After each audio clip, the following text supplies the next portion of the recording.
Hi guys, welcome back. Today I'm going to be doing the Big Books Phobia Tag. This was created by Liz over at Liz's Book Buffet, and I was tagged by Liz to do this.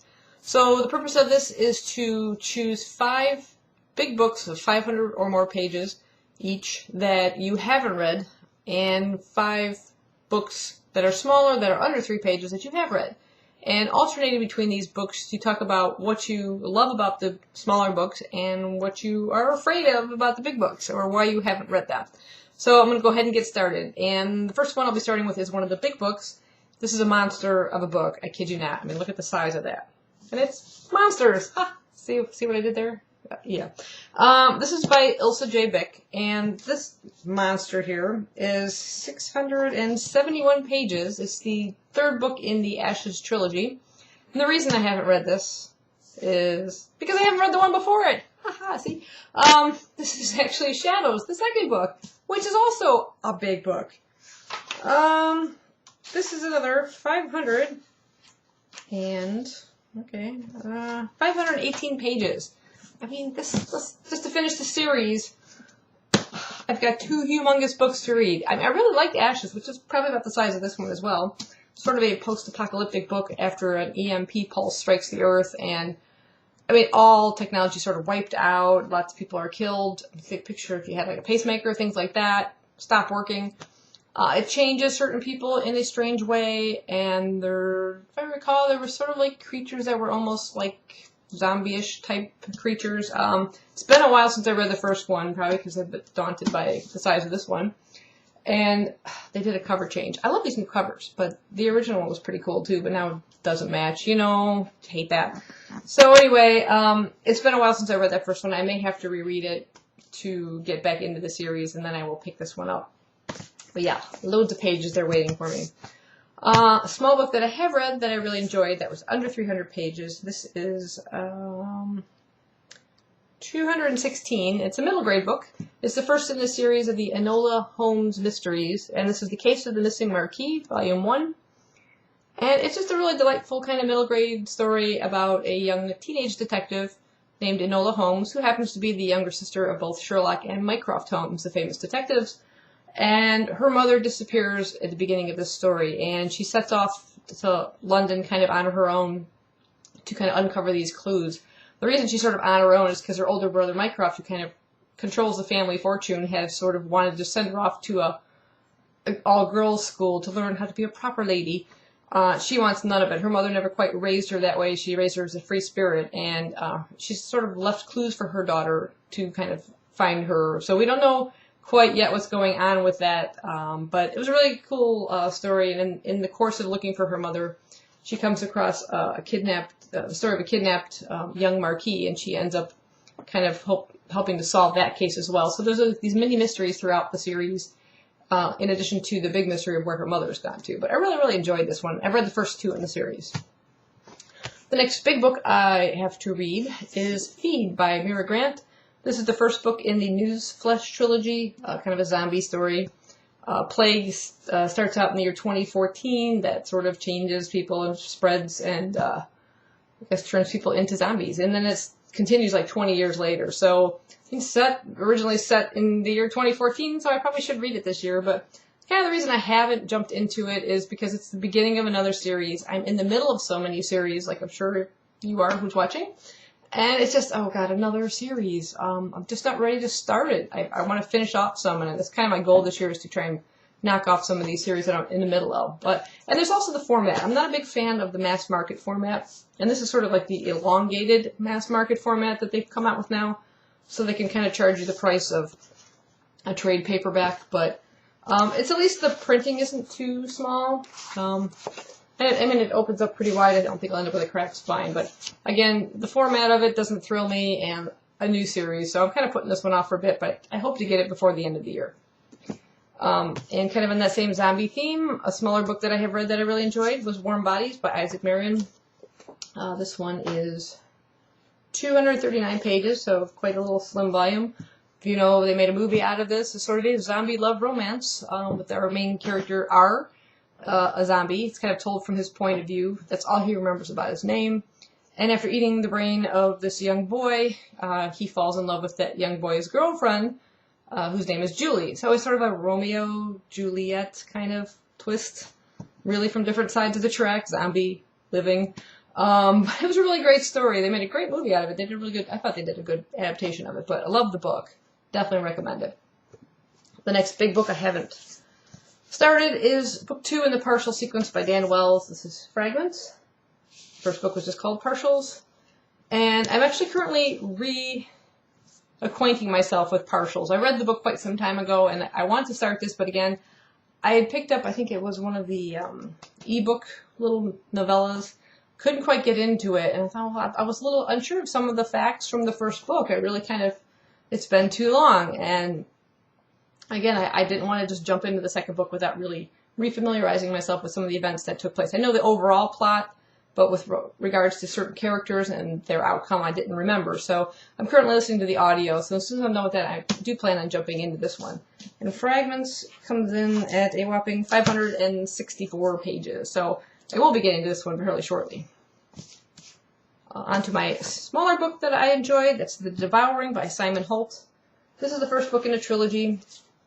This is a YA kind of thriller. And this is, let's see, it's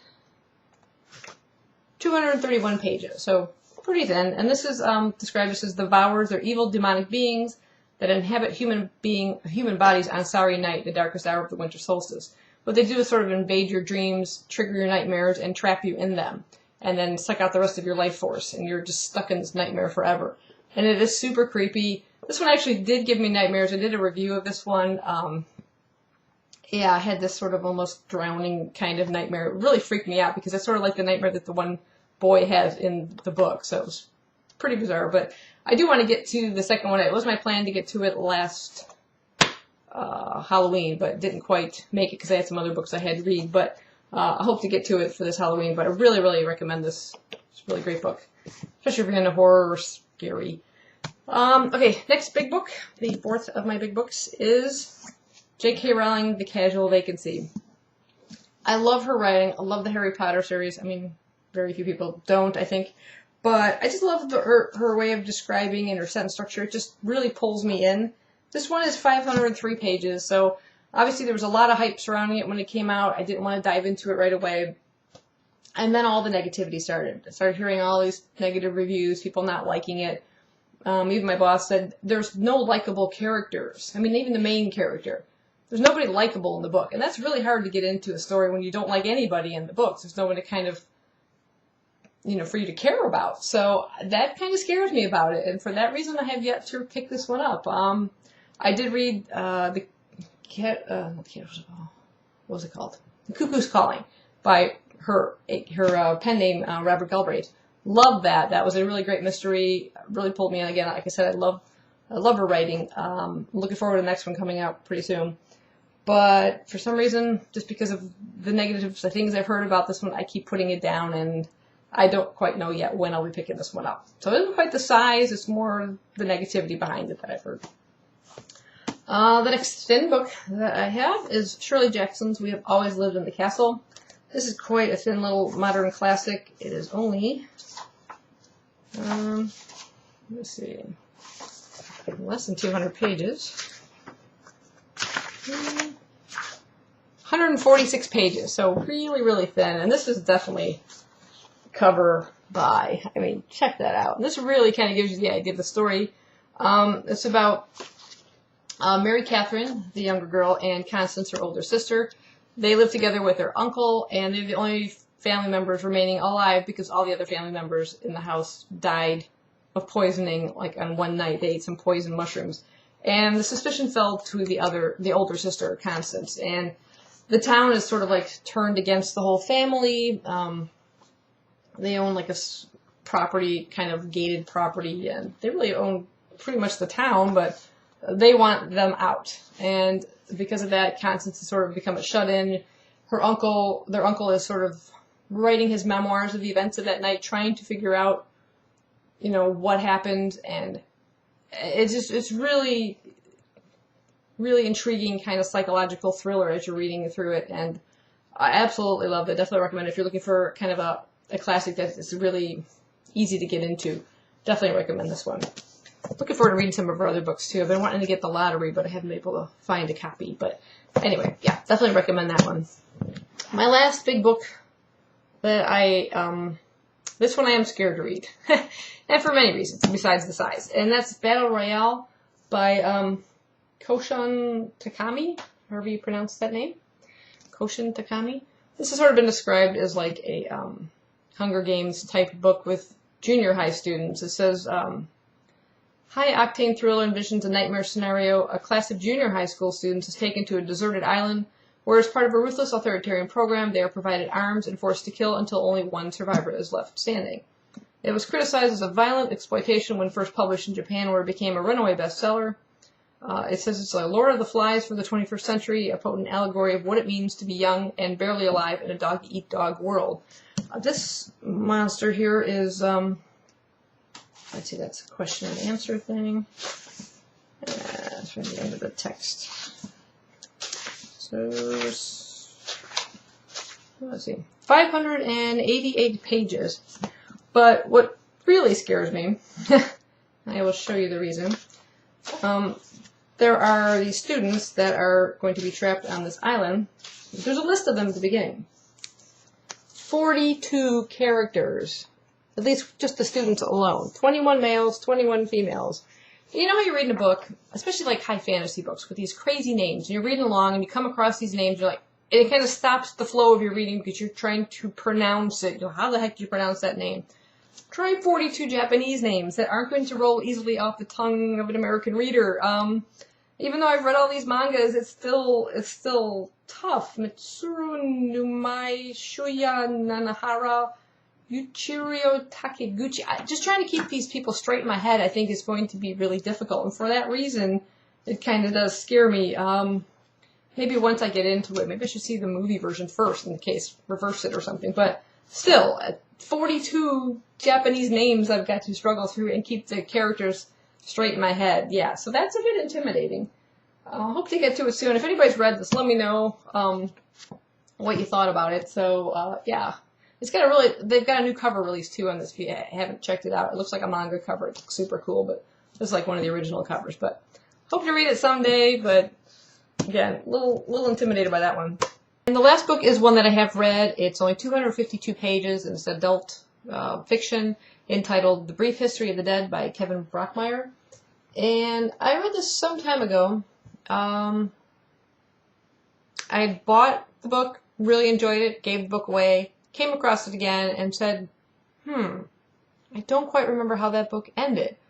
You ever do that? It's like, it's just, I can't quite get it in my head what happened. I wanted to read the synopsis for you. It just says, the city is inhabited by those who have departed Earth, but are still remembered by the living.